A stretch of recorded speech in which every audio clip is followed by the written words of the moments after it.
Claire, pleine de compassion, invite Jacques à rester chez elle, pensant qu'elle ne fait qu'aider un homme dans le besoin. « Ne t'inquiète pas, tu peux rester chez moi jusqu'à ce que tu trouves un emploi. » Mais une nuit, tout change. En passant la porte de la salle de bain, Claire l'aperçoit sous la douche et le choc la paralyse. Ce qui devait être un simple geste devient un conflit intense et irrésistible. Depuis son plus jeune âge, Claire Robinson sait que son cœur bat différemment. Peut-être était-ce l'environnement dans lequel elle a grandi ou la façon dont ses parents l'ont élevée, mais d'après mes souvenirs, sa vie était intimement liée à la nature et aux êtres vivants qui l'habitent. Vivant dans la banlieue tranquille de Chicago, dans une maison qui semblait toujours pleine de vie, Claire ressentait un lien profond avec tout ce qui l'entourait. Des chats, des chiens et même des animaux sauvages blessés que son père ramenait de la clinique remplissaient la maison de la famille Robinson. Pour la jeune Claire, ces animaux n'étaient pas de simples créatures, mais des compagnons, des amis qui avaient besoin d'amour et de soins. Sa mère, infirmière, disait toujours que le monde est meilleur lorsque nous offrons nos soins aux autres. Claire. Ces mots sont restés gravés dans l'esprit de la jeune fille. Elle a vu sa mère, chaque matin, vêtue d'un uniforme blanc et souriante, prête à affronter une nouvelle journée pour aider les gens. Son père, un veterinero cur aussi grand que son amour pour les animaux, lui a appris que toutes les vies ont de la valeur.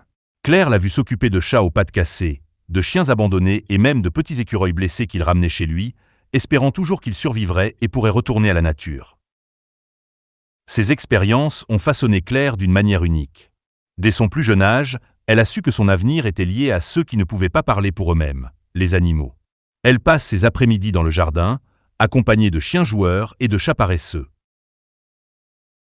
Pendant que les autres enfants jouaient avec des poupées, Claire créait son propre hôpital pour animaux, où chaque peluche était traitée avec le même soin que celui qu'elle voyait chez ses parents lorsqu'ils s'occupaient d'êtres vivants. « Je veux être comme vous quand je serai grande », dit Claire en regardant ses parents se consacrer aux autres.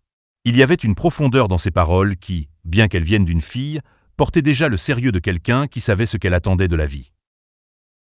Mais il n'y a pas que les animaux qui la fascinent. Claire avait également un œil pour la nature qui l'entourait. Lorsque les oiseaux chantaient à l'aube ou que le vent doux faisait bouger les arbres, elle ressentait une paix intérieure, un lien inexplicable. C'est comme si la nature lui parlait, lui montrant à quel point la vie est précieuse et fragile. En grandissant, ce lien s'est renforcé, ce qui l'a amené à décider que son avenir serait consacré à la biologie et à l'étude des espèces. Cependant, tandis que Claire grandissait entourée d'amour et de soins, dans un lointain village africain, Jacques était confronté à une réalité bien différente. « S'il vous plaît, j'ai juste besoin d'une opportunité », a plaidé le jeune homme, âgé d'environ 30 ans, avec des yeux déterminés. Il se trouvait en face d'un marchand local, un homme robuste au teint hâlé, qui refusa lentement de la tête. « Je suis désolé », répondit le marchand, l'air lourd, d'avoir déjà refusé cette même opportunité à beaucoup d'autres. « Les temps sont durs, je ne peux pas me permettre d'engager quelqu'un d'autre. » Le jeune homme baisse la tête un instant, essayant de cacher sa frustration. Il est grand, avec des épaules larges et des bras forts, signe d'une vie laborieuse, mais son visage porte les marques de déception répétées. Ses yeux bruns, qui contenaient autrefois l'espoir d'un avenir meilleur, reflètent désormais la lutte silencieuse qu'il mène jour après jour. Sans emploi, sans perspective d'avenir et dans un village qui offre à peine le nécessaire pour survivre. Il ressent le poids de chaque porte fermée. « Je comprends », murmura le jeune homme en essayant de garder son calme. Il se retourna et commença à marcher dans les rues poussiéreuses du village. Ses bottes résonnent légèrement sur le sol. Le soleil brûlant ne le dérange pas autant que le silence oppressant qui l'entoure. Tout en marchant, il observe les maisons simples qui l'entourent. Chaque fenêtre, chaque porte, semblait raconter une histoire de difficultés, de rêves perdus. Les enfants jouaient à même le sol, riant, inconscients des luttes des adultes, tandis que les femmes portaient des paniers de fruits et de légumes, travaillant dur pour subvenir aux besoins de leur famille. Il y avait dans ce village une beauté brute et naturelle, mais aussi une mélancolie qui semblait l'imprégner. Un sentiment que, malgré la lutte constante, l'espoir s'échappait entre les doigts. Jacques continua sa marche, les mains dans les poches de son pantalon usé. Ses pensées se mêlaient au bruit lointain des oiseaux et du vent. « Que dois-je faire maintenant ?» se dit-il, sentant sa gorge se nouer. Il était jeune, mais il se sentait déjà vaincu. Il avait l'impression que le temps jouait contre lui. Plus il essayait, plus il avait l'impression que la vie le repoussait. Il passa devant un vieil arbre robuste qui se dressait au centre du village. Il s'arrêta un instant, regardant ses feuilles se balancer doucement. Cet arbre avait déjà connu de nombreux hivers, de nombreuses sécheresses, mais il était toujours debout, avec des racines profondes qui lui donnaient de la force. Il prit une profonde inspiration, essayant de trouver une fraction de cette résilience en lui. Mais la réalité était dure, et il savait qu'il lui faudrait plus que de la force pour continuer. Ses yeux, qui vibraient d'ambition, portaient désormais le poids de l'incertitude. Il a continué à marcher sans destination précise, mais avec le désir silencieux que quelque chose, n'importe quoi, change dans sa vie. Pendant ce temps, à Chicago, Claire grandit avec un but précis. La jeune femme, encore façonnée par son enfance aimante, sent qu'il y a quelque chose d'autre pour elle dans le monde, quelque chose qu'elle doit découvrir. Sa passion pour les animaux la guidait et elle savait que son destin dépassait les frontières de sa ville natale. Claire a toujours su que sa passion pour les animaux l'amènerait à explorer le monde de manière approfondie. Après des années d'études assidues, elle a obtenu un diplôme en biologie avec une spécialisation en conservation de l'environnement. Tout au long de sa carrière, elle a continué à se concentrer sur un seul objectif, la préservation des espèces menacées. Elle s'est toujours concentrée sur l'Afrique, un continent riche en biodiversité et abritant certaines des espèces les plus menacées de la planète. Lorsque Claire a présenté son projet à son patron, un plan ambitieux visant à étudier la faune africaine et à comprendre les dynamiques qui conduisent à l'extinction de certains animaux, elle savait qu'elle prenait un grand risque. Il ne s'agissait pas seulement d'un voyage de recherche, mais aussi d'une quête personnelle d'un but. Pour elle, cette opportunité représentait bien plus qu'une simple étude scientifique. C'était l'occasion de se reconnecter à ce qui avait le plus de sens pour elle dans la nature et les animaux. Après plusieurs réunions, le projet a été approuvé et Claire a commencé à préparer son voyage en Afrique. L'émotion se mêle à l'inquiétude. Elle savait qu'en posant le pied sur ce sol, sa vie pouvait changer à jamais. Mais ce qu'elle ne sait pas encore, c'est comment. En disant au revoir à sa famille et à ses amis, Claire avait un mélange d'attente et de doute. Serait-elle capable de relever les défis qui l'attendent ? L'avion atterrit dans un petit aéroport au cœur du continent africain. La chaleur est palpable. Une dense vague d'air chaud qui l'a enveloppée dès sa descente d'avion. Autour d'elle, le paysage est différent de tout ce qu'elle a vu. Le ciel était d'un bleu profond et l'horizon semblait s'étendre à l'infini, interrompu seulement par de petits villages disséminés dans l'immensité. Claire respire profondément, sentant l'odeur de la terre et le bruit lointain des animaux sauvages. Le village où elle allait séjourner était simple, mais riche en culture. Les enfants couraient dans les rues du pays, riant et jouant, tandis que les femmes portaient des pots d'eau sur la tête avec une élégance qui la fascinait. Le marché local était plein de couleurs et d'arômes, de fruits exotiques, d'herbes sèches et de tissus vibrants qui dansaient avec le vent. Claire a ressenti un frisson dans le dos en réalisant l'immersion culturelle dans laquelle elle s'apprêtait à entrer. « Claire, voici Jacques », dit son guide local en lui présentant un homme qui, à première vue, semblait présenter un contraste notable avec le paysage qui l'entourait. Jacques était un homme d'environ 60 ans, aux cheveux gris courts et à l'expression mêlant le sérieux à une certaine tristesse. Il se tenait à l'ombre d'un grand arbre, les mains dans les poches d'un pantalon déjà usé par le temps. Bien qu'il soit évident qu'il traverse des difficultés, il y a quelque chose dans sa posture qui le différencie des autres. Il a une dignité réservée, une présence remarquable qui attire immédiatement l'attention de Claire. « Enchanté », dit-il d'une voix rauque mais polie. Claire sourit, un peu surprise par l'intensité du regard de Jacques, qui semblait porter les histoires d'une vie pleine de hauts et de bas. « Le plaisir est pour moi », répondit-elle en essayant de dissimuler sa gêne initiale. Je ne savais pas exactement pourquoi, mais quelque chose chez cet homme l'intriguait profondément. Les jours suivants, Claire s'habitue au rythme du village et à la vie qui l'entoure. Ses études sur les animaux progressent et elle est souvent accompagnée de Jacques, qui a proposé de l'aider. Bien qu'elle n'ait pas de travail formel au village, elle fait preuve d'une grande connaissance de la région, connaît les meilleurs endroits pour observer les espèces et aide même Claire à interagir avec les chasseurs locaux, qui l'aident à approcher les animaux sauvages sans les déranger. « As-tu déjà pensé à partir d'ici » demanda Clyde, un après-midi, alors qu'il se promenait dans les collines dorées qui entouraient le village. Jacques s'est arrêté un instant pour regarder l'horizon, puis a répondu calmement, comme si l'idée de quitter le village était complètement étrangère à sa réalité. « Je suis né ici, j'ai grandi ici. Tout ce que je connais est autour de moi. » Claire fronce les sourcils, intriguée de ne même pas connaître la ville. Voir comment les choses fonctionnent là-bas. Jacques rit brièvement et secoue la tête. Que ferais-je en ville? Je suis un homme de la campagne. Je n'ai pas d'éducation formelle ni de compétences qui me serviraient en ville. En outre, j'ai entendu des histoires. On dit que la ville dévore l'âme des gens. Claire l'observe, pensant que le point de vue de Jacques semble si éloigné de la vie qu'elle connaît. Mais n'es-tu pas curieuse de voir ce qu'il y a au-delà de ces collines? Jacques la regarde. Ses yeux sont pleins d'une sagesse silencieuse. Peut-être. Mais la vie ici, aussi difficile soit-elle, est ce qui me permet de garder les pieds sur terre.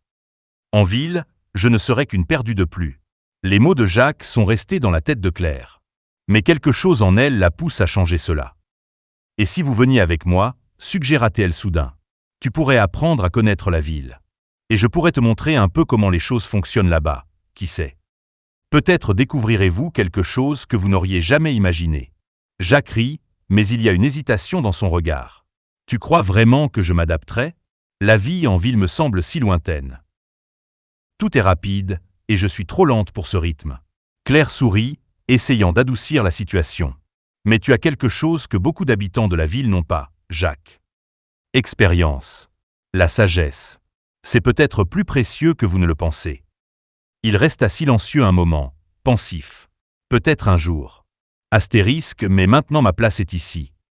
Les jours suivants, Jacques continue d'aider Claire dans son étude. Malgré sa résistance initiale, la proposition de Claire semble résonner dans son esprit. Il y avait quelque chose chez cette jeune femme qui le poussait à s'interroger sur ses propres limites. Quelque chose qui l'a poussé à regarder au-delà de ce qu'il avait toujours su. Par une chaude après-midi, alors que les éléphants observent au loin, Jacques regarde Claire, pensive. « Tu crois vraiment que je pourrais m'adapter? Y a-t-il quelque chose pour moi en ville ?» Claire se tourne vers lui, les yeux brillants d'enthousiasme. « Oui Jacques, je pense qu'il y a quelque chose pour chacun d'entre nous, n'importe où, si nous lui donnons une chance. Et si vous n'essayez jamais, vous ne le saurez jamais. » Jacques prit une profonde inspiration, comme s'il considérait cette idée pour la première fois. Le vent doux fauche les feuilles des arbres autour de lui et, pendant un instant, Claire sent que quelque chose a changé. Il envisageait sérieusement la demande en mariage. Le jour du départ de Claire arrive, et avant de monter dans la voiture, Jacques est là, tenant son sac avec ses quelques affaires importantes, prêt à changer de vie. Chers abonnés, que pensez-vous de cette histoire? N'oubliez pas de commenter ci-dessous pour le savoir. Commentez également les thèmes de l'histoire que vous aimez le plus ou ceux que vous aimeriez voir. N'oubliez pas de vous abonner. Revenons maintenant à l'histoire. De retour en ville, l'environnement est complètement différent de ce à quoi Jacques était habitué. Le bruit incessant des voitures, le rythme accéléré des gens, tout lui semble une cacophonie désordonnée. Claire, remarquant l'inquiétude de Jacques, lui propose un hébergement temporaire dans sa maison jusqu'à ce qu'il trouve un emploi. « Ne t'inquiète pas, tu peux rester chez moi jusqu'à ce que tu trouves un travail. » Jacques, bien que dubitatif au départ, accepte. Il savait que trouver un emploi en ville pouvait prendre du temps, et le fait d'être à côté de Claire lui donnait un sentiment de sécurité, même si la ville, avec son rythme effréné, le mettait mal à l'aise. La maison de Claire était petite et confortable, décorée de souvenirs de ses voyages et de ses études sur la faune et la flore. Jacques, habitué à la simplicité du village, ne se sent pas à sa place dans cet environnement. Tout semblait trop moderne, trop technologique. Les premiers jours, il a essayé de s'adapter, mais il a senti qu'à chaque pas, la ville l'éloignait de ce qu'il était. Un soir, après une longue journée de recherche d'emploi, Jacques est allé se doucher. Les rues poussiéreuses et la fatigue accumulée lui ont donné besoin de ce moment de calme. La salle de bain, avec ses carreaux blancs et ses miroirs brillants, contrastait fortement avec la simplicité qu'il avait connue au village. Il laissa la porte entr'ouverte sans trop s'inquiéter. Après tout, il était seul. Claire, elle, ne se doutait pas de ce qui allait se passer. Elle était dans le salon en train d'organiser des documents de travail quand, en se levant pour chercher quelque chose dans le couloir, elle est passée près de la salle de bain. La vapeur sortait par une fente de la porte et, sans le vouloir, ses yeux se sont dirigés vers l'intérieur, où se trouvait Jacques, allongé sur le dos, en train de prendre une douche. Claire s'est figée sur place. Le choc initial l'a paralysée, mais en même temps, quelque chose de plus profond l'a poussée à rester là, à regarder. Jacques était un homme fort, et maintenant sous l'eau. Sa silhouette semblait encore plus imposante, en plus d'être très large. Les gouttes tombaient sur les muscles de son large dos, et Claire, incapable de détourner le regard, ressentit quelque chose qu'elle n'avait jamais ressenti auparavant.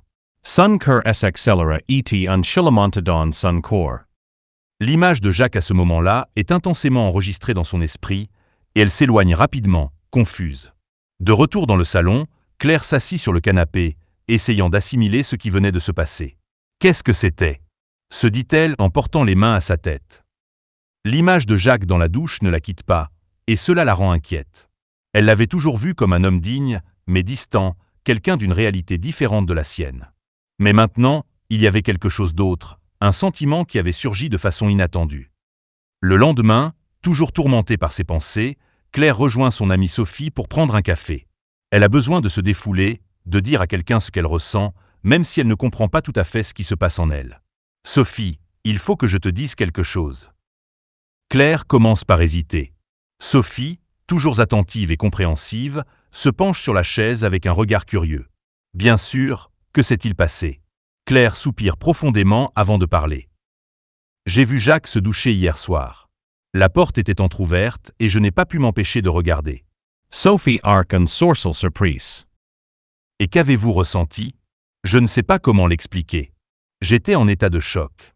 Mais en même temps, je n'arrive pas à me sortir cette image de la tête. C'est comme si quelque chose en moi s'était réveillé, et je n'arrête pas d'y penser. Mon ami, ce qu'il a est très grand.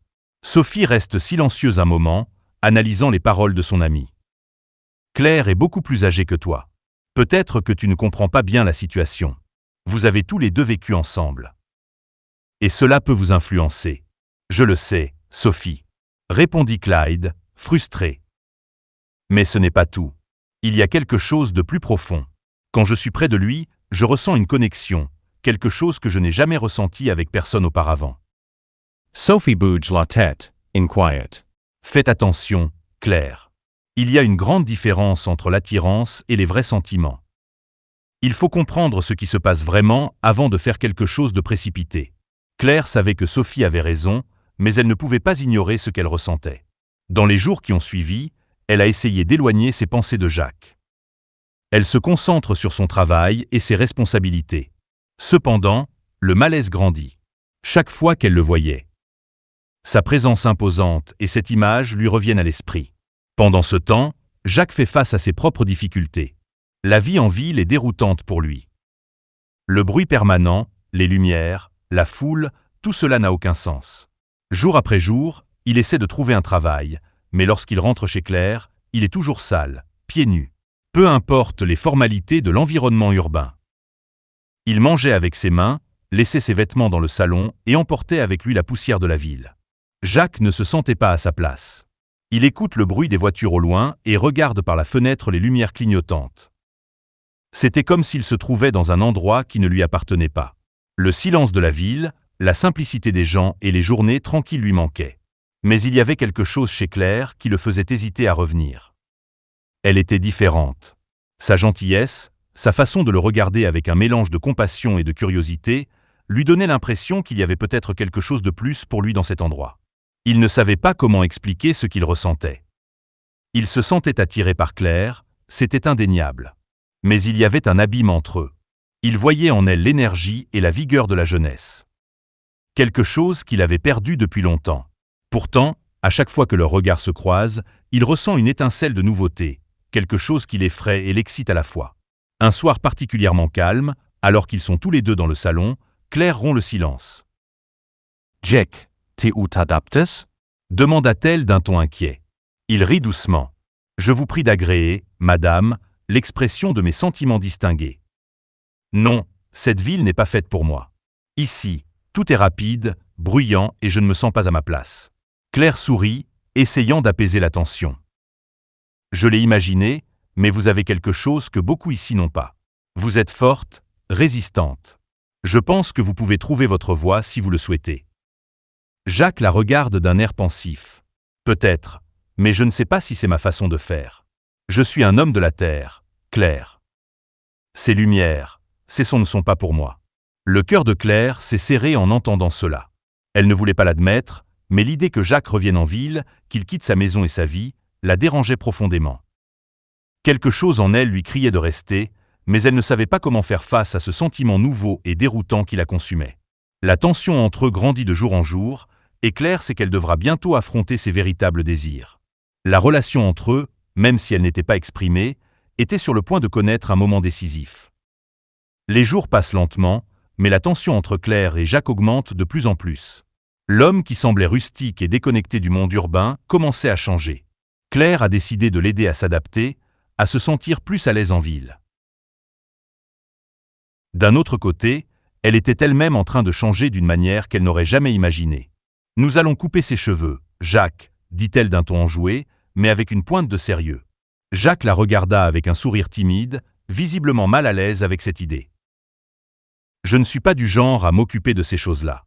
Ce qui compte, c'est le travail, pas l'apparence », répond Jacques en riant de lui-même. Claire secoue la tête, déterminée. « Tu n'es plus au village, Jacques. Les choses fonctionnent différemment ici.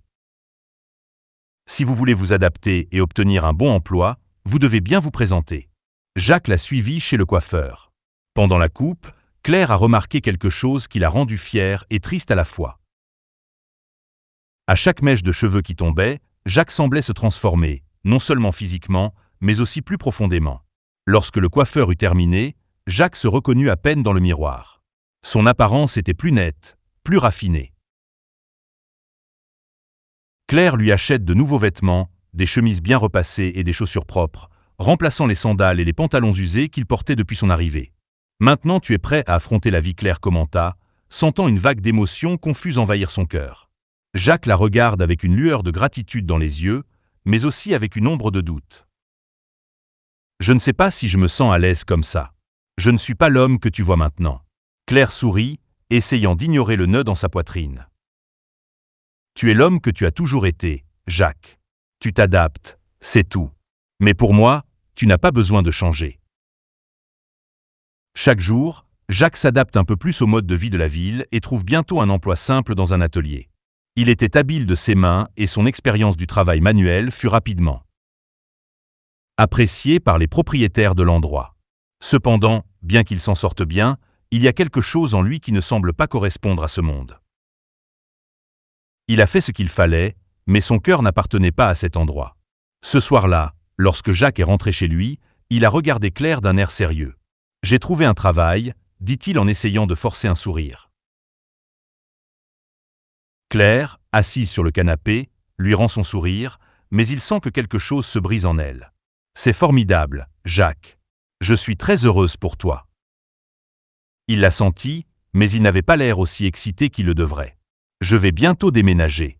Je cherche déjà un endroit où loger. » Ces mots ont frappé Claire comme un coup de poing dans l'estomac. L'idée que Jacques s'en aille, qu'il ne soit plus à ses côtés, lui a fait prendre conscience de ce qu'il représentait pour elle. Le silence entre eux s'allongea, seulement interrompu par le bruit du vent à l'extérieur. Claire se lève et marche lentement vers lui. « Jacques, il faut que je te dise quelque chose », commença-t-elle d'une voix tremblante. Il la regarde, surpris par le sérieux soudain de son ton. « Reste une nuit de plus avec moi », demanda-t-elle, les yeux remplis d'un sentiment qu'elle ne pouvait plus contenir. « Je n'arrive pas à te sortir de ma tête, Jacques. Depuis le jour où je t'ai vu dans ce village, quelque chose en moi a changé.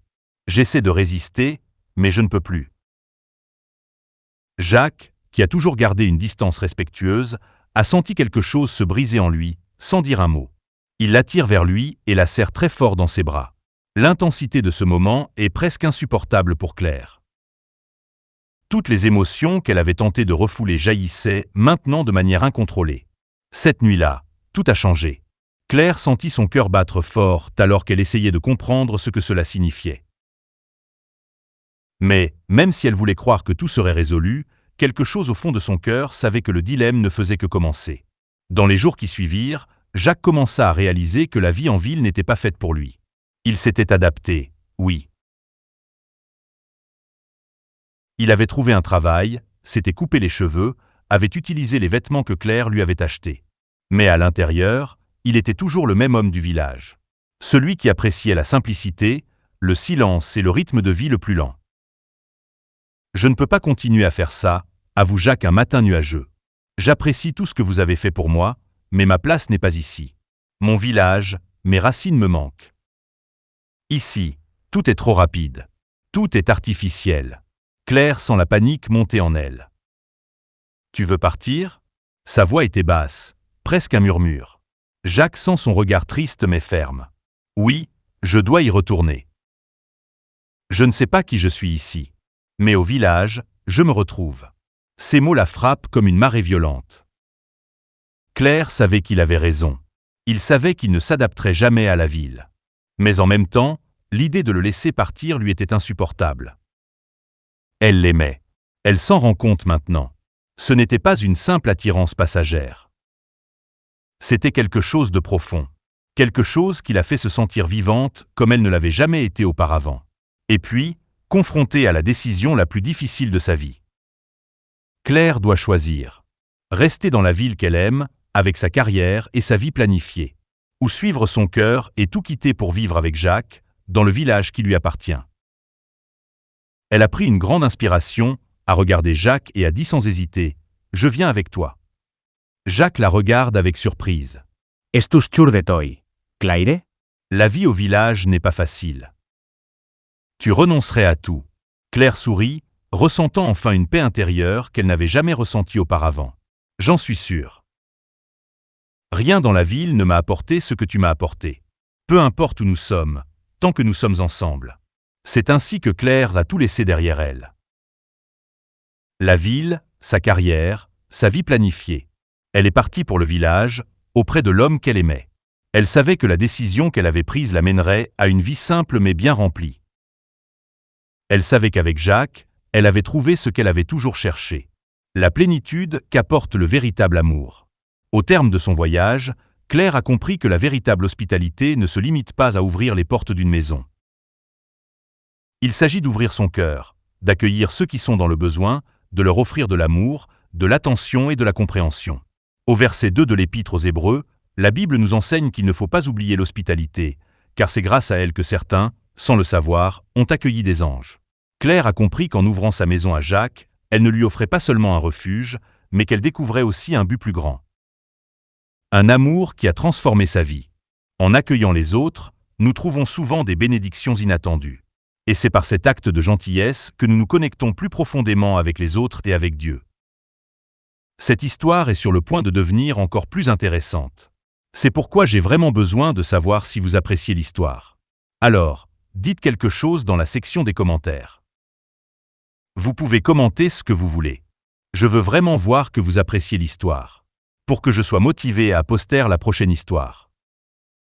Alors, tout d'abord, abonnez-vous. Deuxièmement, assurez-vous d'aimer la vidéo. Et troisièmement, écrivez un commentaire, écrivez n'importe quoi. Alors, tout d'abord, dites-moi si l'histoire est intéressante et ce que vous avez appris. Et si le plus grand dilemme de votre vie était de choisir entre le grand amour et vos rêves les plus profonds? Claire a tout quitté pour vivre avec Jacques dans le village, croyant avoir trouvé l'équilibre parfait. Jusqu'à ce qu'un secret dévastateur et une offre irrésistible menacent de tout détruire. Que feriez-vous si vous deviez choisir entre le passé et l'avenir? Claire et Jacques sont mariés depuis quelques mois et ont décidé de s'installer dans le village africain. L'endroit où Jacques avait grandi et vécu toute sa vie. Cette décision, qui semblait être la bonne au départ, a rapidement révélé les défis auxquels ils allaient tous deux devoir faire face. Jacques n'a jamais pu obtenir un emploi stable dans le village. Le manque de travail et les opportunités limitées l'ont obligé à travailler encore plus dur. La petite maison en terre où ils vivaient, construite à la sueur de leur front, reflétait la simplicité et la lutte quotidienne pour la survie. Les journées sont longues et le rythme tranquille du village, qui avait autrefois fasciné Claire, semble maintenant l'étouffer. Le village, avec ses traditions et sa culture profonde, n'est pas très accueillant pour les étrangers. Certains habitants regardent Claire avec méfiance, racontant des ragots sur ses intentions. Le fait qu'elle ait quitté sa vie confortable en ville pour aller vivre là-bas n'avait aucun sens pour beaucoup, d'autant plus qu'elle était blanche et que la différence culturelle semblait créer une barrière invisible. Les gens commencent à dire Claire en regardant par la fenêtre des enfants qui jouent dans la rue en terre battue. Ils me regardent comme si j'étais une intruse. Jacques, assis à la table, lève ses yeux fatigués. Ils ne sont pas habitués au changement. Moi non plus, au début, quand je suis revenu ici. Mais c'est différent, poursuit Claire en se tournant vers lui. J'ai tout laissé derrière moi. Ma carrière, mes amis. Et pourquoi faire? Parfois, je me sens tellement perdu ici. Jacques soupire, comprenant le conflit intérieur de sa femme. mais se sentant impuissant face à la situation. Je sais que ce n'est pas facile, a-t-il murmuré. Mais je pensais qu'ensemble, nous pourrions nous en sortir. Le village est peut-être difficile, mais c'est cette vie que je connais. Nous avons juste besoin de temps. Le silence s'installe entre eux pendant un moment. Dites-nous en commentaire ce que vous pensez de cette histoire.